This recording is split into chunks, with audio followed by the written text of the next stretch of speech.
What an asshole. I'll never get you with the pace I'm in. Well,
hey, seems like you finally arrived at my class.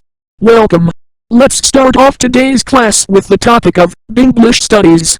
Unit 12, the blurb-tastic narrative of whibbering. Now, what is a whibbering text? A whibbering text is when the narrative splangles through multiple twizzle points, and when the protagonist is a sentient tissue box. If you got that right, that's 10 whistle bloods for you. Make sure to ask Mr. Tango to add those whistle bloods to your jibble glops after this class. Okay, so what makes whibbering text so linglipant in the narrative of a text? Well, it's to show the author's feelings toward the twizzle point, while splangling is the prolorpal of what the blibbler experiences. Splangling creates macri-cracky using blurred strategy, torp, flumpluation, and boola structure. For example, in the book, The Do-Dot-Lah, the sentence the bingo-lingo crosses both with the minkle-monkle shows a great example about splangling, and shows how the author feels about rushing into their nearest neighborhood and screaming from the top of their lungs, until they start losing their voice. They feel, as it is something typical that is done and people should not be shamed for doing so. This is called spotting, and also shows a good example about the twizzle point of the narrative. Now, what counts as a whibbering in a protagonist's role? Excellent question, hypothetical student. I just imagined asking. A wibbling protagonist must exist in a constant state of emotional flip-floppage, and must have the insides of their box to contain, or formerly contain, tissues.